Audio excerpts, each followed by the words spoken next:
Welcome to the Embodiment Podcast. This show is for you if you see the body as more than a brain taxi.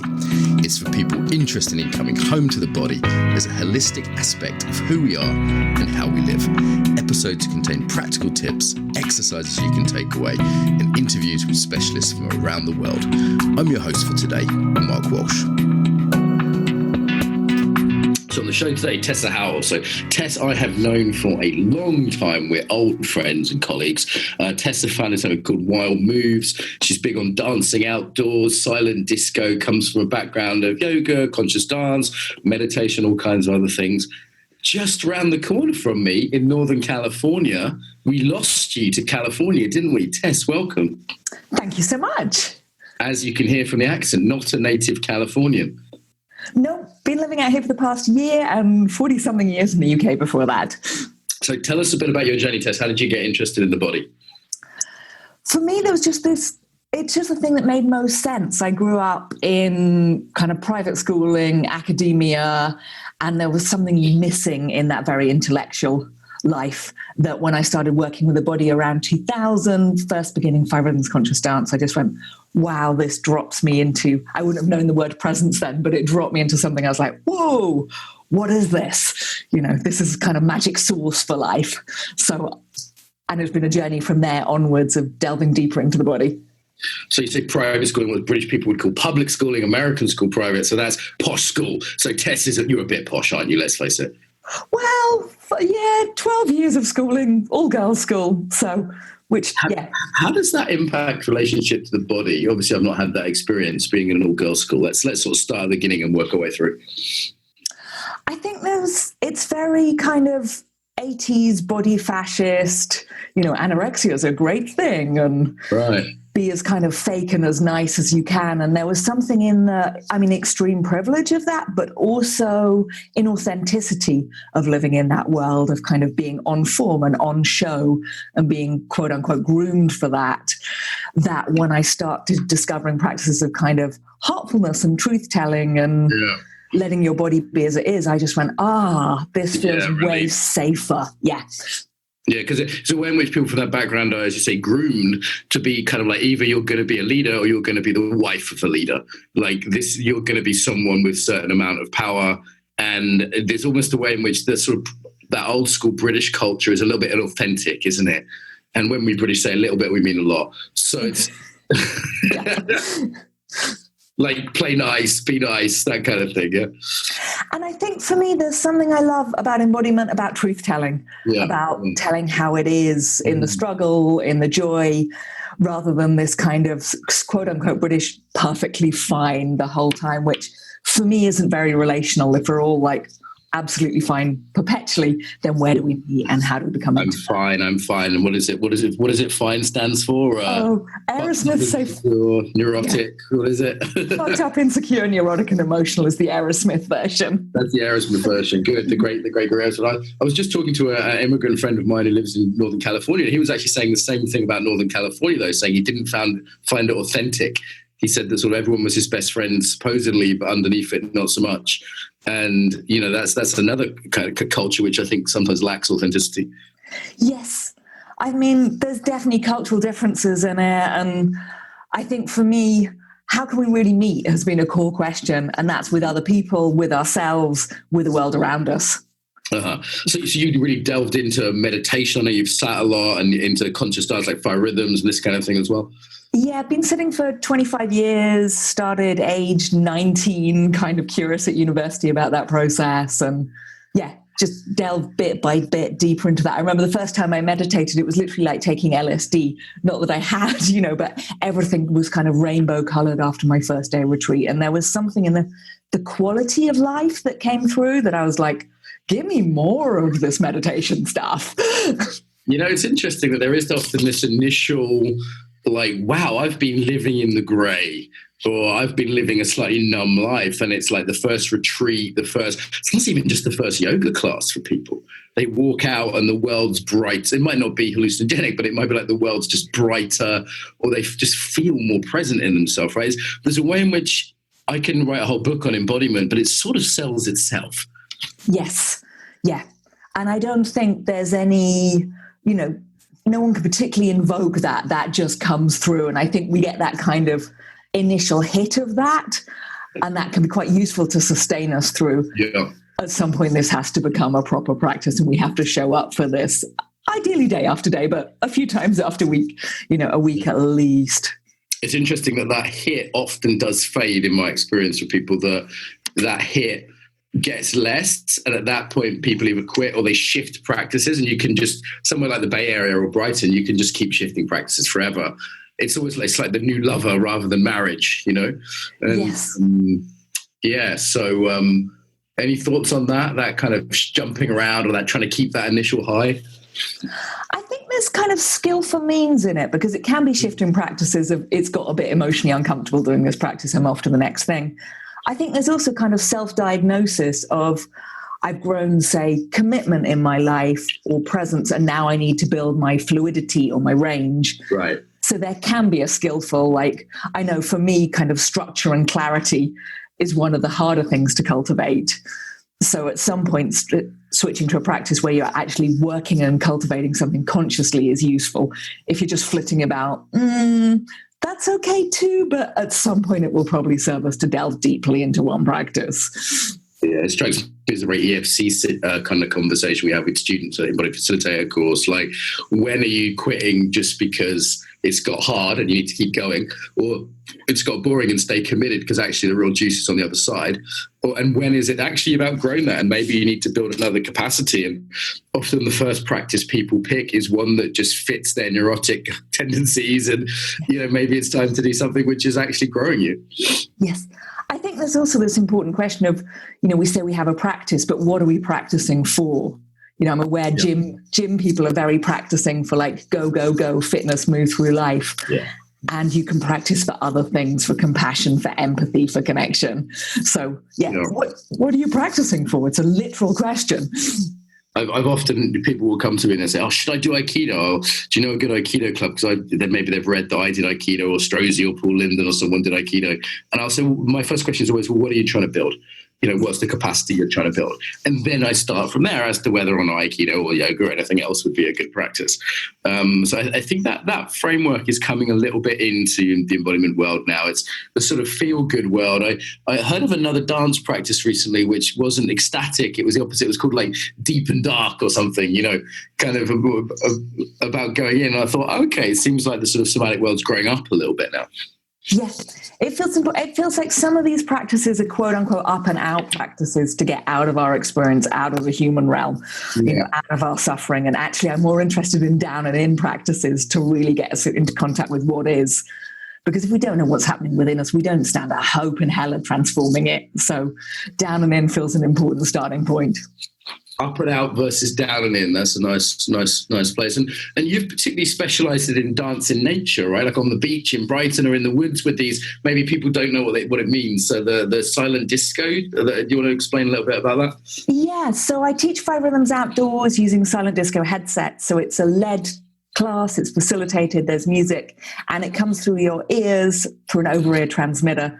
And we dance on the beach. We dance in the redwoods, completely off grid. And for me, there was something about that impetus to connect to the world around us that gets missed in a studio, that we can be on the earth, we can be under the sky. And humans have been doing this for millennia, dancing outdoors. And all of a sudden in the 50s, we go, we need a studio. And there's lots to be said for dance in studios. But for me, there's something beautiful in the wildness of dancing outdoors. And for me, also in freaking freely, so that we can have this kind of wild round of fire, visceral experience, but without lots of drugs, without lots of alcohol, without the big partying thing, that we could be conscious in our kind of quest for freedom. So that's been part of my practice for 8 years. Wow, and I've seen people do this in the woods by Buddhafield, and people really get a lot from it. There's a way in which people always keep coming back to being indoors, though. It's like I don't see a lot of yoga outside, despite some climates. I mean, in Britain maybe it's tricky some of the year, but certainly in Northern California you could do it. Could be fairly accessible to do that outside quite a lot of the year. And why do you think people keep being drawn to going back indoors? Is it just convenience, the flat floor? What is it that means that we? Is it just a sort of a default for us as humans now? Yeah, I mean, it's definitely more comfortable comfortable indoors. There's less blazing sun or rain or wind or all the rest of it. And yet, I don't know, it's kind of safer. It's more controlled. So you know what you'll get in a class. So perhaps for those who are like, I want to get my workout on, I want to get my meditation on. Yeah. I tend to find the kind of more mavericks and misfits come to events that want to be touched by life, want to be engaged, want a little bit more of an edgier experience. So I think that's, part of that question. What are you after? Yeah. No, I'm just curious why it isn't more popular. I'm sort of feeling into, for me, why it isn't. Maybe it's also for me, partly it's the weather in the UK, because the weather's not reliable, so you just go indoors as the default. But another one is like, I don't necessarily want to get looked at. Like where I know when I go to a yoga class, everyone else is doing yoga, I'm not going to be stared at. Do you know what I mean? Like, there has been, like, I was doing yoga in the park once in Shrewsbury, which is a sort of little provincial town. It's not like Brighton. And someone came up to me and was like, what are you doing? Like, what are you doing that for? Like, they walked across from the pub to sort of ask me, and I was like, I'm doing yoga. And he was like, why? And it was a really slightly uncomfortable experience. And I think the guy was sort of half curious, but half aggressive. It was a weird mix that he had at the time.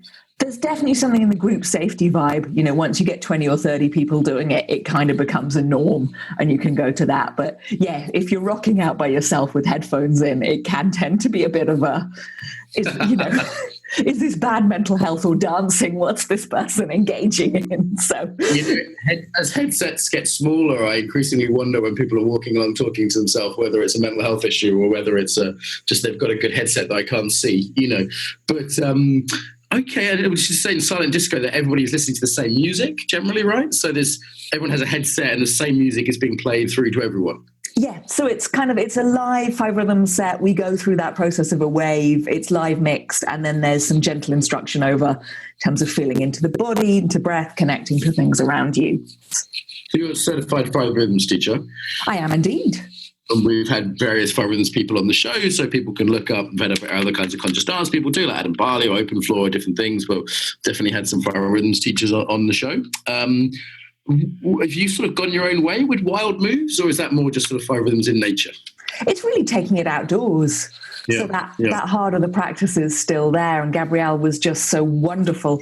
She says about exploring the world within, and the 1,000 miles of wilderness between the head and the feet of every person. So that's part of that. And just for me, no one was offering that outdoors. And I was like, oh, come on, let's... Yeah, it's a kind of an obvious one in a way, particularly Northern California where you are now, where there's plenty of nice space. I'm always just struck by how much more space there is in the US than the UK. And, I was at that wonderful restaurant you suggested to me in Testify last night. What's it called again? It's the nice hotel. It's the Top of the Mark in San Francisco, it's Top called. Of the Mark, that's it, the Mark Hotel. And I was looking down and you can see there's quite a lot of green space, but I guess London also has its parks, so... Yeah, there's a few things about permitting and land using and where you can and can't dance in public. And I kind of have there's laws on this. Yeah, there's laws on this in terms of if you're offering a class, it's considered commercial use and all of that. So, but for me, that's also kind of political piece of, gosh, we really legislated on whether or not we can dance outdoors. So for me, it's also important that we can do that happens, that, yeah, we're free to be on the earth, under the sky, breathing, moving, self-expressed humans. Like, that seems important. It's simply charging for a class or that there's dancing. It's about gathering certain amounts of people and also charging for a class. So it's not like dancing itself is outlawed. No. It's interesting how policed that is. Like, if someone dances at a train station, we regard them as insane. Right? If you're waiting for a train, I'm often waiting 10 minutes for a train. What a wonderful thing to do, to move before you sit down for an hour or two. What could be a better way to sort of, wriggle your body around, have a little dance, get ready for sitting down, which is not an easy feat to sit down for 2 hours. Yeah. And yet, if you did that, you would literally be regarded as crazy. And I think camera phones have changed things as well. Like if we used to be crazy, quote unquote, then you could just do that with whoever was around. And now I feel this kind of ability to post anything anywhere. It's making people a little a little more cautious. I've tried working in more remote places so that people really aren't overlooked right in the middle of Redwood Forest. But actually, most people prefer a class that they can get to, on the shore of Brighton, on the shore of San Francisco. You can get a bus to it. People still turn up more for that than the deep wildness. Yeah, I did some dancing in Leeds, and they took us to some deep woods when no one was around, and they took us to this sort of rocky outcrop, looking in the Yorkshire moors. And this was with a group of people what were we studying, skin releasing, actually. They kind of combine it with nature. So there's, it's done a little bit, but it's a special workshop exception rather than the rule. I have a sip of my Synergy organic kombucha. You can tell I've been in San Francisco a week, can't you? Lovely. Delightful. Okay. That'd be delightful. That's my friend's pickup line when he goes to Burning Man. Okay, so what else? What are your other main sort of somatic activities? For me, I've been meditating for 25 years as well, and I'm really, this question of letting life in feels key for me. So that in meditation practice, started with the standard mindfulness of breath and metta bhavana. And so that meditation it's useful to master our thoughts and to master our breath, quote unquote. But actually, there's something in building our ability to be with what is that feels important in these times. So it's not a completely calming down a nervous system. It's working with what's arising in the body. So in meditation, it's something about being touched by all the aspects of life and being impacted by that rather than this kind of long out breath, remove all feelings. And I'm not talking about not self-modulating. I'm talking about growing our ability to receive life, to be with life, and to act skillfully around that. Feels a core part of my practice. Meditation and yoga too, I'd say, can be used as a numbing practice, right? To be like, okay, life feels stressful and bad, so I'm not going to feel that. And for me, there's two things that are lost in that. One is you're losing some contact with yourself and that emotional body. And two, you're losing contact with the fact that maybe things aren't okay in the world. Like maybe the reason you don't feel good is because things aren't good. So it strikes me as there's two things that are a really big loss if we just use a practice to numb out. Yeah. And it feels there's a question at this moment in time of, it's insane to be well adjusted to a sick society. So this kind of notion of doing some mindfulness so that we can fit into a kind of a crazy lifestyle doesn't seem to make sense. I'm more interested in getting people to sit with their experience and go, gosh, how can I contribute to this? How can I be useful change here? And how can I contribute to kind of living sanely in what feels like a fairly nuts moment of history? Yeah. Why would you say this moment of history is nuts? I mean, a lot of people have that claim right now. I think I may agree, but let's say a bit more. I mean, maybe existence is always nuts. There's something about the tempo of the times, the amount of information, cost of living, and I suppose economic disparity that feels it's a little bit of a hustle for everyone right now, it seems. Yeah. I mean, definitely in the Bay Area, just the rents are so high in London and major cities that can definitely make that the sense that everyone has to hustle just to get by. I mean, my parents bought a house on junior teacher's salary. That's not going to happen in England now. There's absolutely no way the two junior teachers could buy a house in, central Birmingham or London or whatever. And as you say, there's definitely some evidence that the gap between rich and poor has grown. And then there's the information piece, as you say, just the amount of information, the kind of cognitive overload coming our way. But, I would, if I was to push back, I'd just say, is it really any crazier than living in Europe at the time of the Black Death or living in Rome when the Vandals were invading? You know what I mean? Is it really a crazier time than that? No, I mean, it's probably not. I think the world's probably always been fairly crazy and extraordinary in existence. I think for me, there's this question as we've developed all these embodiment and spiritual practices, it can be a focus on me and growing me and my experience and making me a better me. And I think it feels necessary in this moment to bring back the we, so that it's not a spiritual practice or an embodiment practice in service of myself. How am I relating? How am I growing my skills to show up in this moment in time? Because I don't have as much faith in politicians as perhaps I could do. So how can we contribute? How can we mobilize communities? How can we actually step in service of something rather than just evolving my me a little more in our own practice feels important right now. It does seem there's been a shift in emphasis from embodiment people generally saying, well, this is about me and getting my own self together, to a slightly more socially conscious trend within our community. Yes, and that feels reassuring. And also this, I don't know, I think there can be a shadow within doing embodiment work or self-development work of, I'm broken, I need to do some work to fix me. And it's like, if we have the skills and the resources in this moment in history to be doing this and to have done a few decades, then get in service of something, to trust we've done enough and that we can offer from where we are. Yeah, because it's a never-ending project. There's always more therapy. I've been in therapy pretty consistently for nearly 3 years, and there's always more therapy. And I might be dealing with more refined things, or generally I'd say less kind of, extreme things, but there's always more to be done.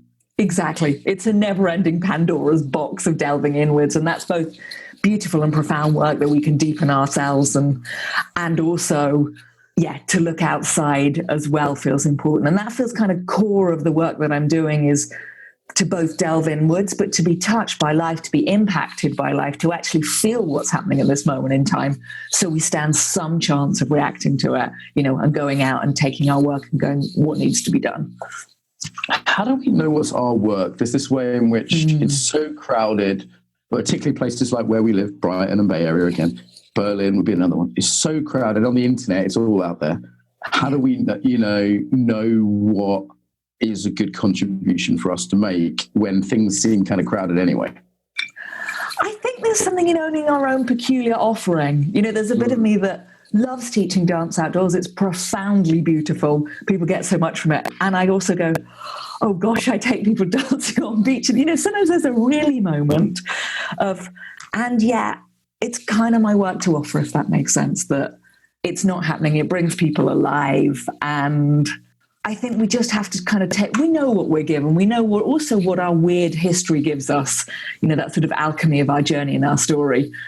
And really, the weird history is a nice way of saying it. Yeah, we all have that particular combination of factors, don't we? Yeah. And ideally, get over our own, I can't offer, I shouldn't, I'm not ready, and get in service. And life will provide feedback. If you're going in a weird direction, probably people won't show up. And if people do show up... Yeah, no one's interested. I've done a lot of work with coaching people on life purpose. And, there's all different ways into this, aren't there? It's like, what do you feel called to do? What would you like to do before you die? How do you want your obituary to say? But it's also like, hey, what do people say they want to buy off you? Like, what do people turn up to when you do workshops? Did you do an experiment? Did you try and market 3 different workshops about 3 different things? And which one did you enjoy? Which one do people show up to? Which one seemed like you had a unique offering? And as you say, it's our weirdness, our personalities, like not trying to be someone else in that and going, okay, like I have a particular flavor.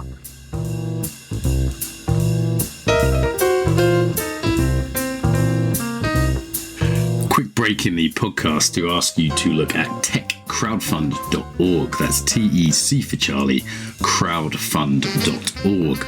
On here you can see some ridiculously good deals about embodiment. Most of my books and courses, they're things I'm giving away. This is all related to the Embodiment Conference. You can get a sneak peek at what some of the technology for the conference is going to look like. You can decide if you want to be a Zoom food grandmaster, a ninja professional, a unicorn rider, a dolphin sensei. All this will make complete sense on the website. Take a look. The offers really are very, very good. We're basically raising money ahead for the conference, so there's some offers there that you just won't get again. If you're interested in embodiment, then do check that out. It's TEC for Charlie, crowdfund.org, techcrowdfund.org. And back to the show.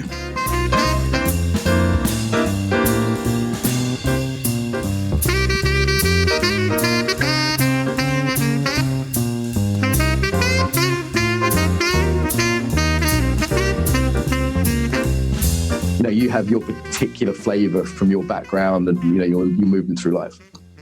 And I think there's also something about our humanness as facilitators. There can be this perhaps notion of, I will turn up as a perfect yoga teacher and make some shapes. It's like, it's actually what we've had to transform, our struggles, our humanness that we're still working with. Can we model, whoa, this is what life's given me. These are some ways through it. Let's meet in that, as opposed to, I've got it perfectly together. And I find that an interesting cultural piece between owning the good and, oh my goodness, spiritual bypass. Everything's perfect and I can teach you to be perfect too, which personally, from a Gainsari upbringing, drives me nuts. Yeah. So. Okay. And how can I put this? I'm also seeing that vulnerability. Everybody's listened to Brené Brown. I'm also seeing that slightly prostituted now. Like, people are like, oh, I'm things are really hard for me, and there's this thing in my life, and it's often it's like a fake brokenness now that's being presented as a brand, which isn't really. No one's coming up and saying, you know what, I'm totally broke, I'm skint, I have got no money, and I need some clients desperately to pay the rent, because that's not cool. People are saying, you know what, I've got this emotional thing, and it seems like people are wearing that on their sleeve very readily now. Yes, it's a good question. It does feel like there's some aspect of victim persecutor around culturally at the moment. Manipulation around it, right? Like, I'm a victim, or I'm somehow having a tough time emotionally. That is a manipulation for other people? Or do you mean something different?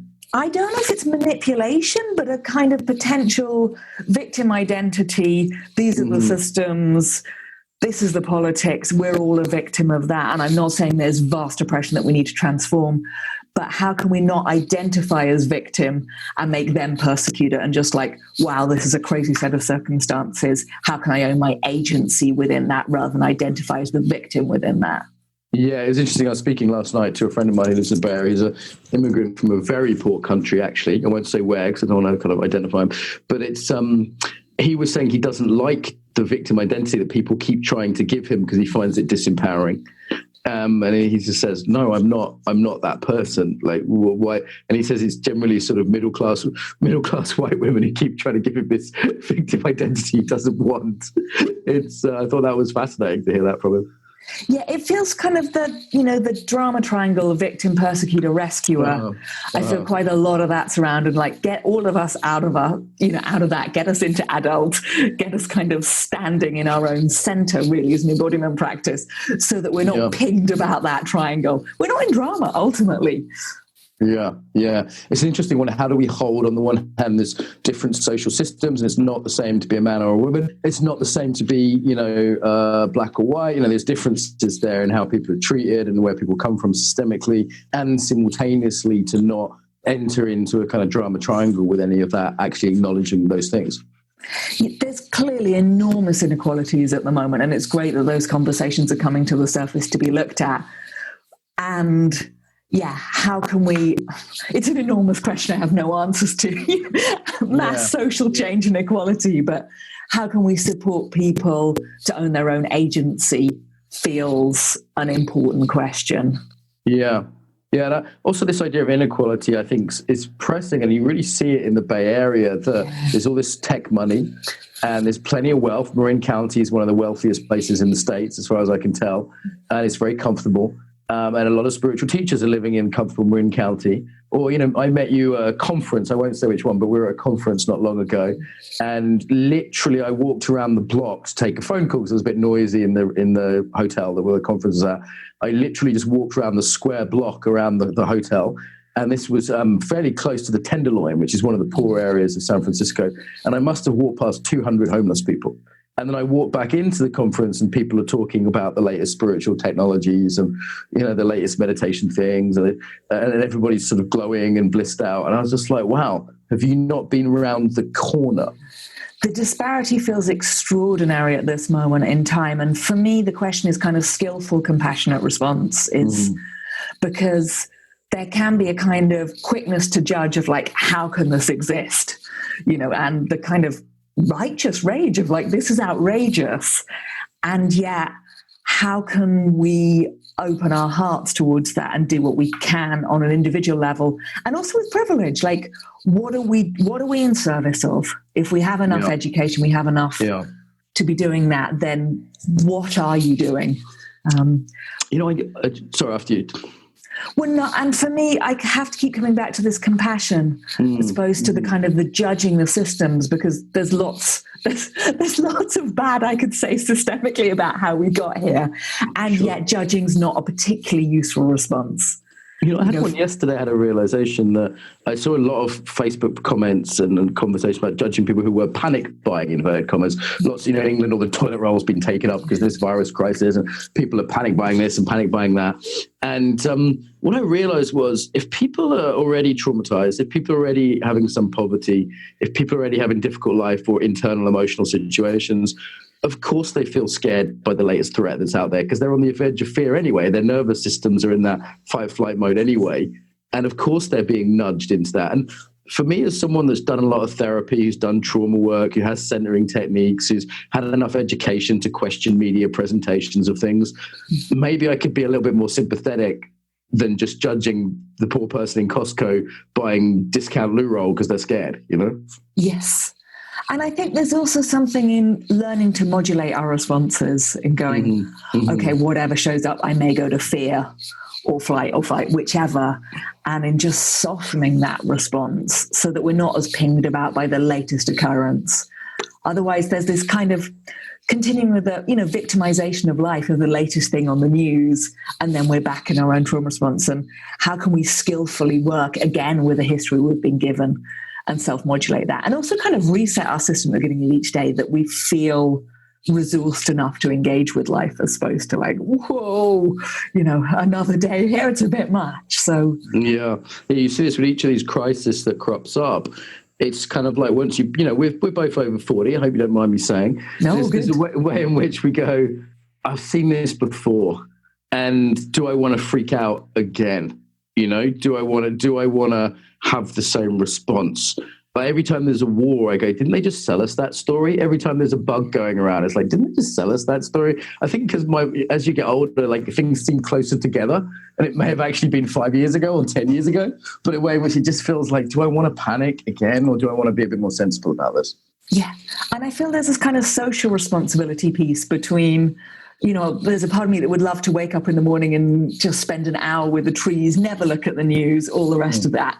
And yet, if I'm working in a city where, viruses are present, to be socially aware, to be minimizing, to take an action. So between this kind of denial, let's just stay with the la, la, la, everything's marvelous, and the dramatization of news, terror, war, terror. Yeah. How do I be responsible with, whether it's illness, whether it's what we buy, being some level of responsibility without going into sort of neuroticism around it, or just letting that fight-flight response totally take over. Yes. Yeah. And community feels key here. The role of community and resilience, where are spaces we can come together and be truthful about what's actually going on for us, rather than having to be on brand, and the kind of the resilience that comes from people gathering together and just being human feels vital in this moment in time. Well, it's been pointed out to me that we're not really resilient right now because there isn't any community. There isn't really the same level of community that we evolved in, for sure. We don't live in these bands of sort of 150 in a village kind of thing, for better and for worse. But there's a lack of resilience because we don't have that social support. Like right now, I'm in a hotel room on my own. I have a few friends in this town, but not a huge number. They're all kind of busy anyway. I'm away from my wife. I'm away from my family. It's kind of like, no wonder I'm a bit run down. Do you know what I mean? It's like, I'm not nurtured by the sort of social support and care that we evolved for. And I think there's a real valid piece for compassion within that, because I know for me it can be kind of normal to go, oh my goodness, if I struggle with this, or I struggle with traffic or work hours or whatever it may be, to go, there's something wrong with me. And I think that's what I mean. Like, maybe society's always nuts, but by this time of going, gosh, this is an intense moment. Maybe we don't have as much social support as we like. Maybe we don't have as much free time as we like. It's okay to struggle, to really normalize that so that we can find skillful response to struggling. Yeah, like I'm depressed, but there's a lot to be depressed about as well. As it's a simultaneous one, isn't it? Like, how do I take personal responsibility while simultaneously acknowledge that there's a certain set of life situations which are different for different people and part of the modern world for all of us? But how do I do both of those things simultaneously? That seems to be a kind of key piece here. Yeah. And I think also simultaneously between deep compassion of, oh, this is tender, this is vulnerable, I feel, all these things within that, and also, okay, and get on with it and what needs to be done between those two polarities. Is Look at you, action girl. What this yang action side of things, Tess. I'm enjoying it. Thank you. I mean, we've had a journey over the years. I don't know how much you're happy disclosing here, but I think that might be kind of interesting to talk a little bit about, like, in terms of how we've come to understand each other. Yeah. I mean, I think definitely there's a re-owning of parts that were perhaps outsourced in terms of our friendship over the years.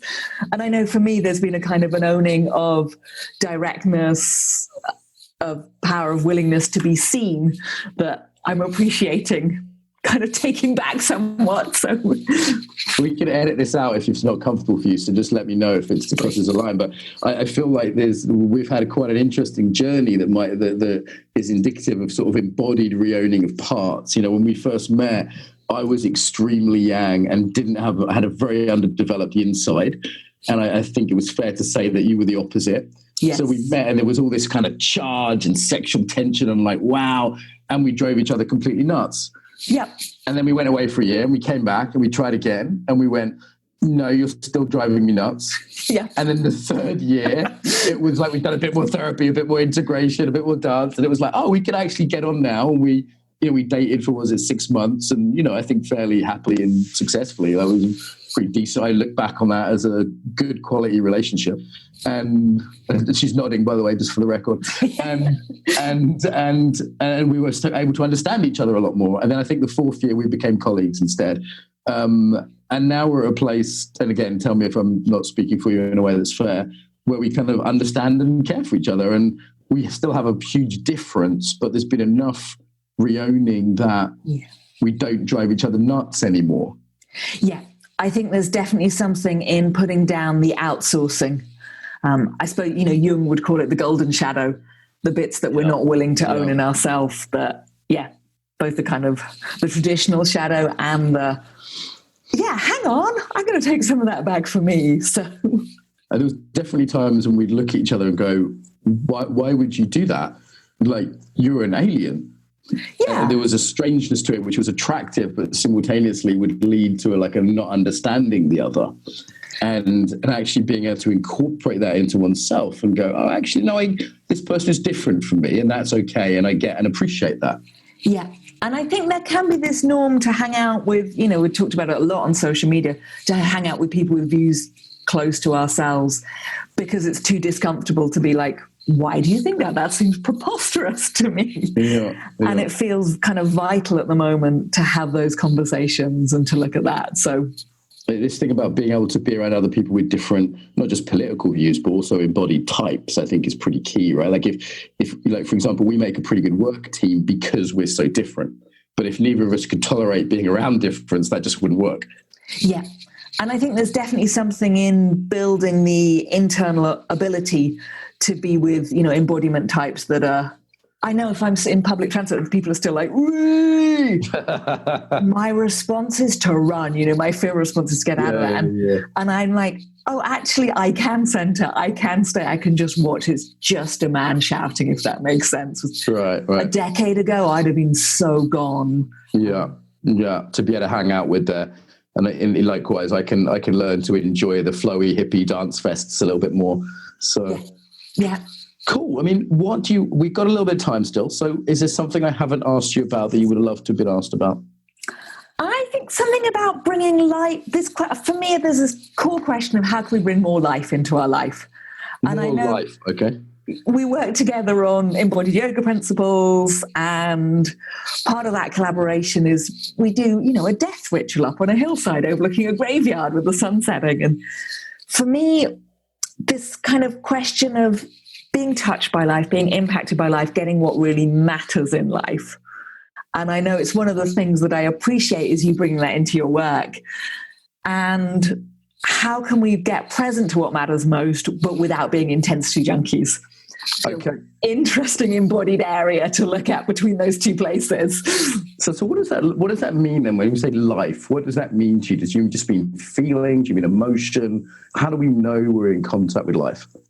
There's definitely an aspect of presence within it, like, am I here and in this room?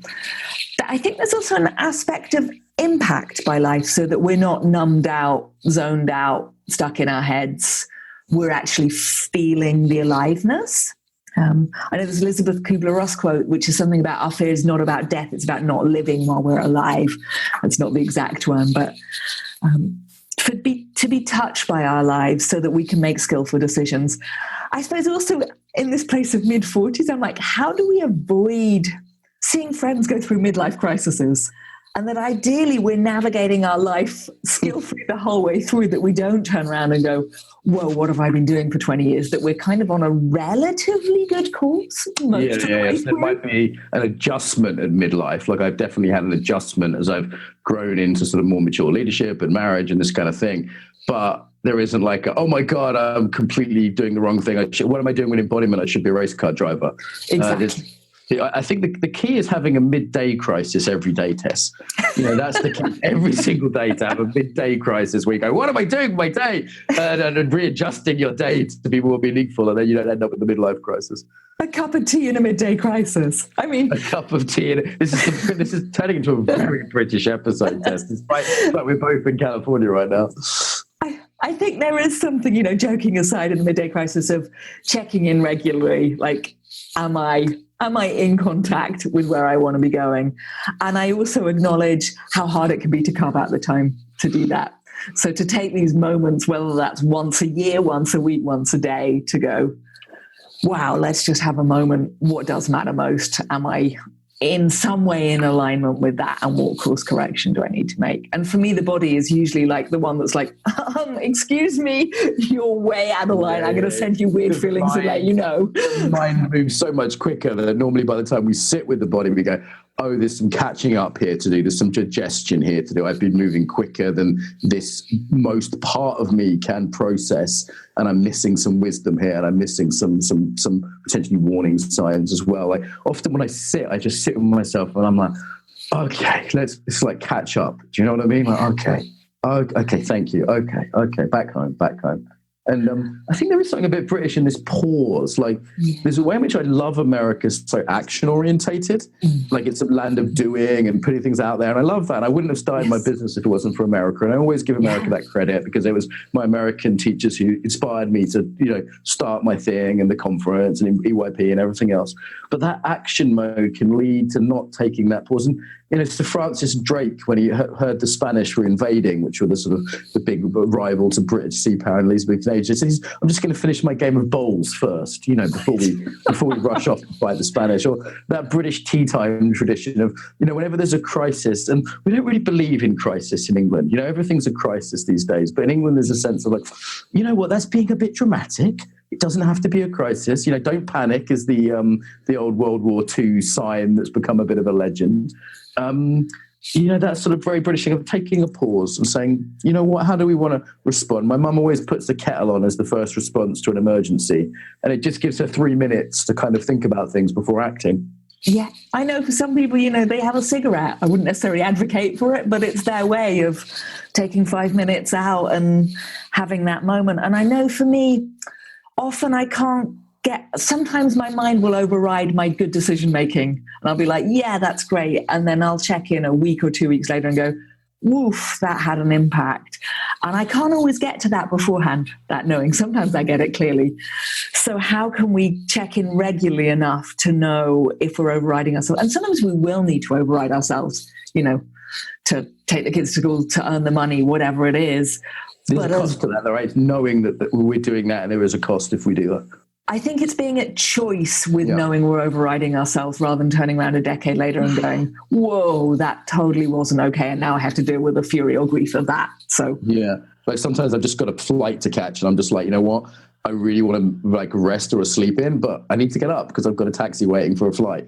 Or, you know what I mean? It's just that I know there's a bit of a cost to that and that's going to impact my health, that I didn't have as much sleep as I needed or, whatever it is. So, yeah, the choice is the key thing there. And I love this call to action. I love this, yes, you can, let's set things in motion, let's do this. I think that's extraordinary. But also to check in, are we acting from motivation or from just this, God, I don't want to sit with myself, something's going on, so I'm going to be ridiculously busy. And again, it's a kind of skillful discernment as to where we're acting. Of course, action's amazing. And are you running? No, you go. Yeah. I noticed I sometimes cry on planes. I couldn't figure out why. And I realized that often when I'm getting, there's always the plane out of somewhere. And often I realize when I'm on my work trips, I'm quite busy and I'm running around and it's like, okay, Copenhagen 2 days, Amsterdam 2 days. Okay, do a workshop, have a meeting. There isn't a lot of space. Even though I meditate in the morning, I might catch a yoga class if I'm lucky. And then when I'm on the plane home, it's like I have time to feel, or the train from Amsterdam to England, And that's when I get emotional. And I went, oh, it's emotions it's like catch-up emotions from the last week or whatever, or stuff I've been holding in that, like, I remember on the way back from Afghanistan, I cried at this ridiculous, it's a bit of a sexist term, but chick flick movie that was on the flight. It was just like something I've been holding in. And it was like that release of like, okay, I'm already feeling safer because I'm going home and it's British Airways and there's a reassuringly English voice on the tannoy. And that's sometimes when there's a sort of catch up, you know what I mean? Yeah. And for me, those moments feel so important and so, I don't know, life affirming to be touched by life and to go, gosh, I'm not a human doing for this moment. I'm actually a human being and I'm impacted by life and I'm here, not just nominally here in physical form, but I'm actually in contact with life. And this carpe diem to that of, I've felt, I've impacted, I've been in relationship, I've had my heart touched, hopefully I impact people's lives. That for me feels so vital. And that might be a kind of reaction to that very contained schooling, but it just has become a core value for me to really be in contact with life. Well, that is a delightful place to wrap up, I would say. Tess, always a pleasure. I do love you. It's wonderful to see you again in person and on the screen as well. So do you have a closing message and a website maybe to share with people? The website, wildmoves.org, and closing message is just dare to let life in and be touched a little more today and to dare to go and touch someone, reach someone, impact someone's life. Say that one more time, if you would. Yeah. As a closing message, to let more life in, an invitation to be touched by life, to take a moment to feel the sun or the rain, to reach out, to touch someone, to tell them they matter, to impact someone, to let a little more life into your life today, beyond your comfort zone. Tessa Howell, thank you for letting a little more life into all our lives today. Thank you. Cool. Good to have spoken. Some ways to get more, to give back, and to get more involved now. So the biggest request I have would be to share the podcast with your friends, people that you think would really enjoy it. Email it to them, put it on your social media, tell them about it, old school. Really appreciate that. Equally, if you want to support us financially, you can go to Patreon. That's patreon.com/embodiment podcast and give us $1 an episode. And I'd say they're well worth $1. So that's less than £1 if you're in UK-ish. So please go there. On the embodifacilitator.com website is where this is hosted. Most people I think listen to for iTunes. iTunes, we'd certainly appreciate a review. The way iTunes works means that a review means more people will find it. iTunes regards it as more important for searches. So even a couple of sentences review really does help as a little thank you to us. And if you want to go to embodifacilitator.com, you can see the actual, links to the sites. There's comments on there. The Facebook group tends to be where people discuss things. So if you go to put in the Embodiment Podcast into Facebook, there's a page which is relatively quiet and a group which does have some discussion on. So I will reply to things personally there. So also on the embodifacilitator.com website, there's all sorts of freebies there. There's videos, there's free ebooks, there's ebooks you can buy. And of course, there's our newsletter list. If you want to stay in touch and learn about things like the Embodied Facilitator course and our next Embodied Yoga Principles teacher training, then go to that website and you'll see a little pop-up and you can get the newsletter through there. Okay, so I think they're the main ones. Tell your friends, pay us some money on Patreon, give us a review on iTunes, send us your email if you want to be on the newsletter list, and get involved on the Facebook there. Bit long. Pick whatever you like that works for you.